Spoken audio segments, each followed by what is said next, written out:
to Listening Librarians. I'm Jennifer, and I'm back again with Katie.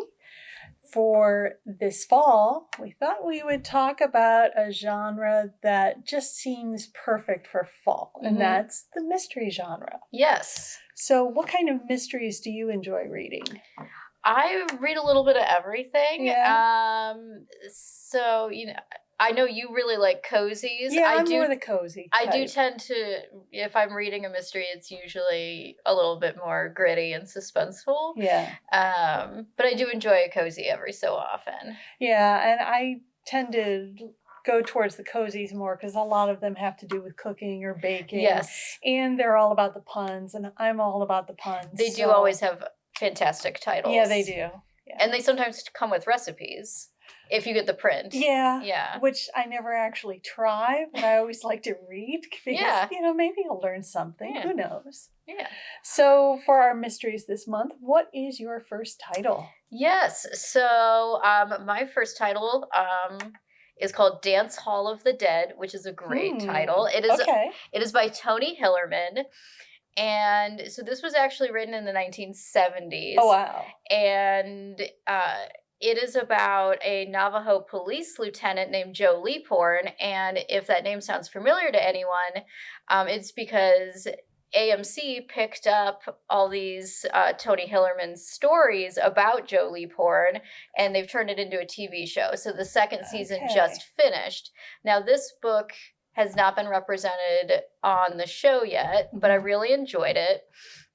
The audiobook was kind of funny because it was clearly recorded probably in the 1970s. I didn't check, but within the audiobook, even though I was listening on Libby, it would go pause and turn to side 3. So It was a little jarring, but it was good. I also really enjoyed the TV show, which is why I thought I'd pick up the book. So it was contemporary when it was published, so it takes place in the 1970s. And it starts with this Navajo lieutenant, Joe Leaphorn, being sent to investigate this middle schooler named George, who's a Navajo, and he's gone missing. And he's gone missing with his best friend, Ernesto, and Ernesto is actually from the Zuni tribe, and which is relatively close by. Geographically at least. But George is like obsessed with the Zunis, and you kind of get this sense that the Navajo are like, some of the Navajo are like, oh, those Zunis think we're better than us. So so there's a little bit of that dynamic going on. And right away, unfortunately, Ernesto is found brutally murdered. Oh. Yeah. But George is still missing, and then Ernesto's dad is murdered, and so Joe Leaphorn is like, I gotta figure this out, because at this point the Zuni tribal officers are like, well, our people are dead. You go find your kid. We'll investigate on our end. So he starts just talking to everybody that this kid would have known. So George's brother Cecil offers a little bit of insight, and that was that George was scared he'd offended these cochinas. So cochinas, you learn, are these ancestor spirits that gave blessings to the Zuni people. And he was afraid he had offended these cochinas because he had taken something from this anthropological dig site. But the anthropologists, when Lieutenant Leaphorn goes to talk to them, are like, nothing is missing. What are you talking about? And so the last thing that George mentioned that he was doing was going to he was going to go to the Zuni reservation to this lake called, and I wrote it down phonetically, Kathawalala, which I am probably pronouncing incorrectly, but would roughly translate to Dance Hall of the Dead. So he needed to go to this lake because he thought he did something wrong, and he thought he needed to make an offering. So then it, of course, becomes, you're following the murder mystery, you're following the missing kid mystery with Lieutenant Leaphorn. And along the way, I I learned quite a bit about both Zuni and Navajo beliefs as you kind of unravel that mystery of like, who is it? And then like, why is this happening? Yeah. And then ultimately, where is George? So it was really interesting. It's part of a big series, like I mentioned. You don't necessarily have to read them in order. I've read a couple of them, or audiobooked a couple of them now. Mm-hmm.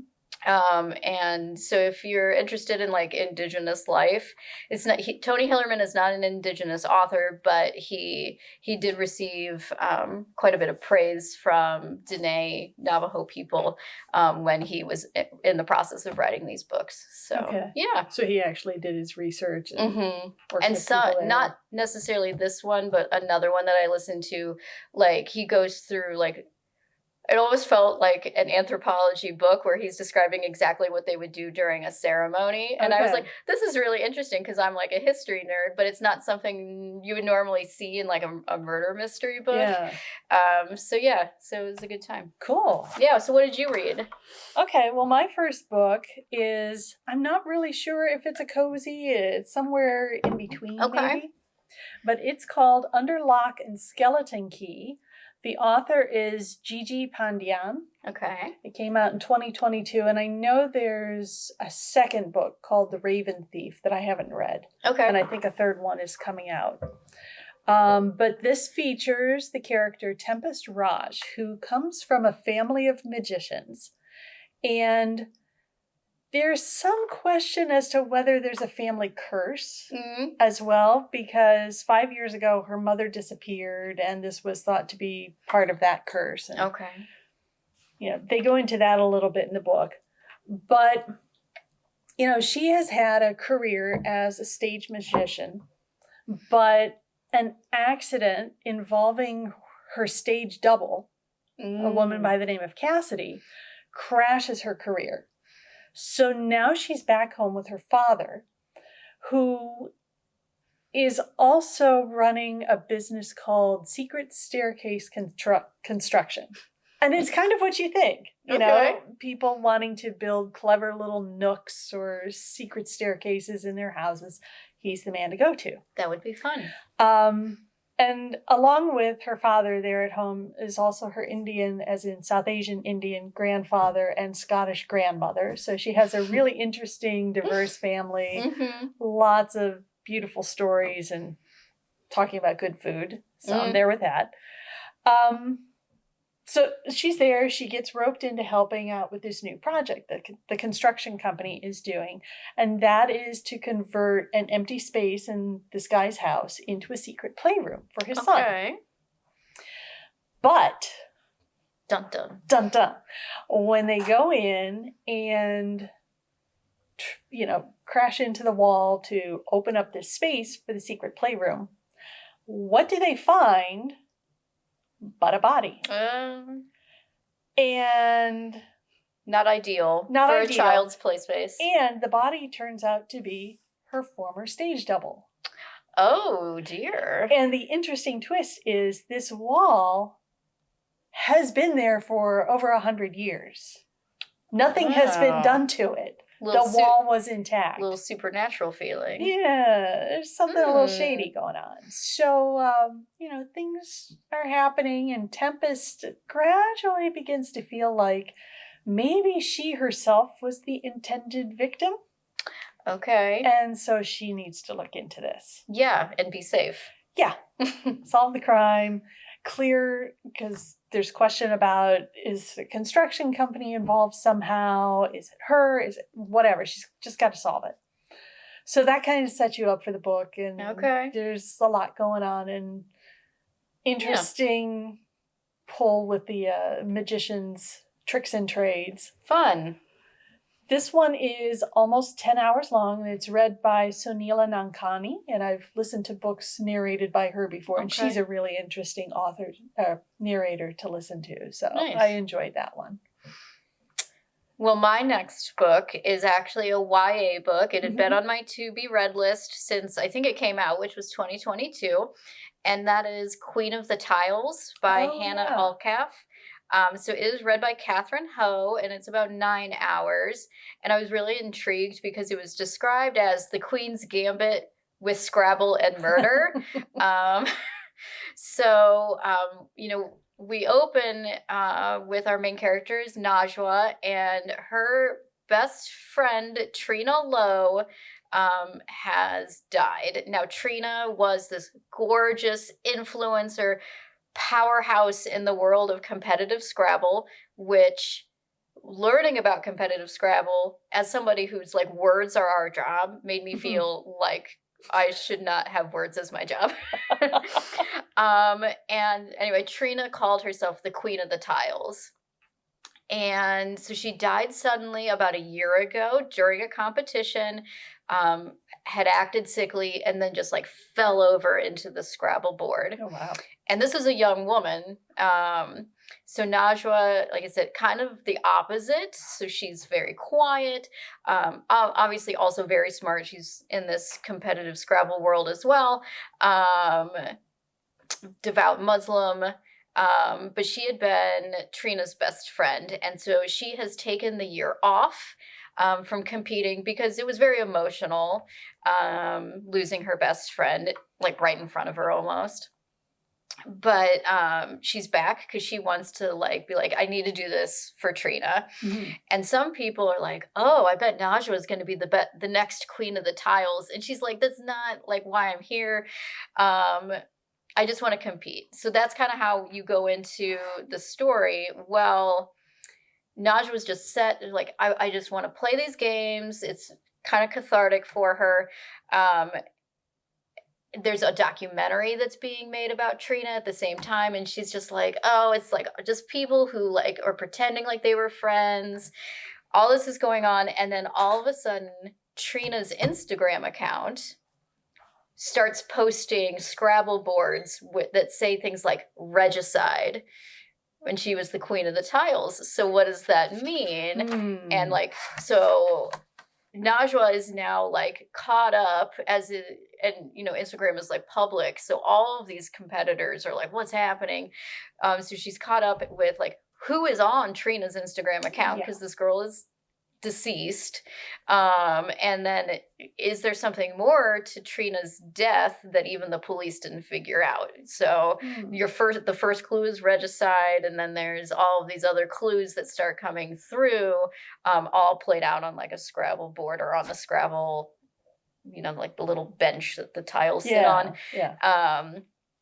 So I felt like it was like a teen version of like a Perot story, because you know it's somebody in this room, essentially, you know, like somebody is pulling these strings, but the clues just keep coming, and it was really interesting, and it made me want to play Scrabble, but I would be nowhere near as good as these people. They were using words even I didn't know.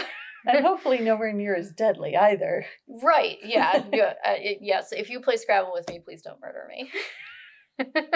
Done. Thanks. All right, so what else did you dive into? All right, so as we said, I do like the cozies. I do like the food-related cozies. So I chose one that not only is a cozy, it's also set during the season of fall in Vermont. Oh, perfect. How much more cozy fall vibes can you pack into one book? Well, let me tell you. The book is called A Doomful of Sugar by Catherine Bruns. And our main character is Leila Khoury, who is of Middle Eastern Lebanese descent. She's a high school teacher. She lives in Florida, but she grew up here in Vermont. Okay.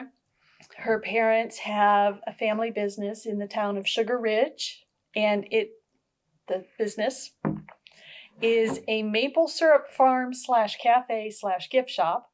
Sounds delightful. The name of it is Sappy Endings. Yep. Okay, you can see where this book is going.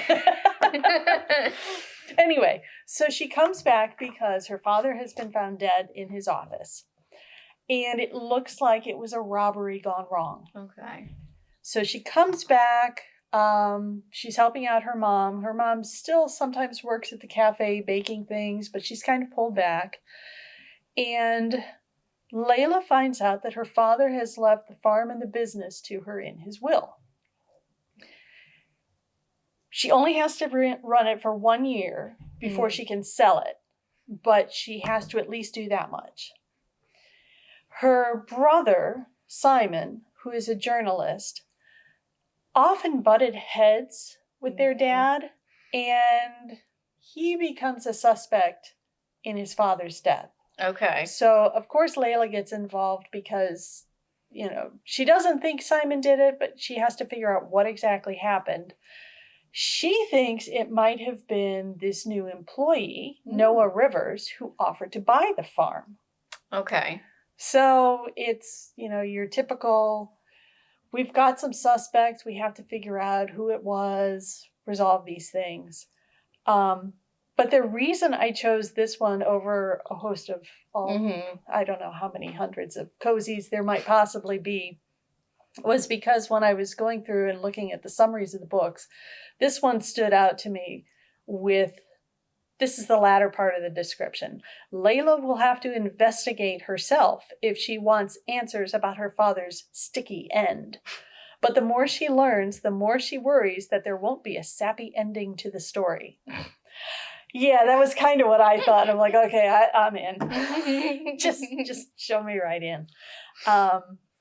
It's read by Lamise Isaac.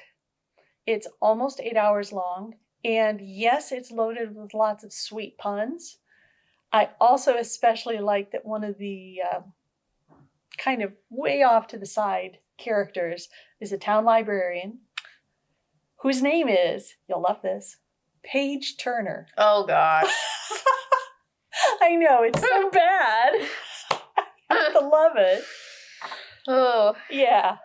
I will say it's probably not the most impressive cozy I've read, but just for the sheer amount of puns, I can appreciate that. Yeah. For what it's worth.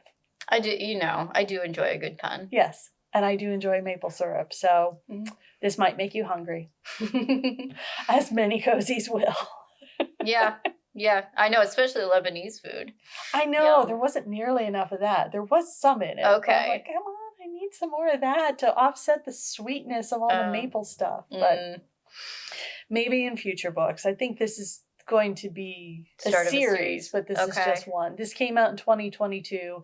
I think a second one maybe has been published or is coming out, but we shall see. So let's see. Next month is November, and so we're going to be talking all about our Indigenous and First Nations friends with authors who are members of First Nations. So I'm excited for that because there's a lot of really good stuff out there. Yes, and there some is. Amazing authors, and yeah. In fact, just some of the paper books that I've been taking home the past couple of weeks have been new books by Indigenous authors. And there's some really good stuff coming out. So you'll definitely want to check back in with us for that. Definitely. And thank you for joining us for this month's Listening Librarians. We'll see you next time. Bye-bye. Bye.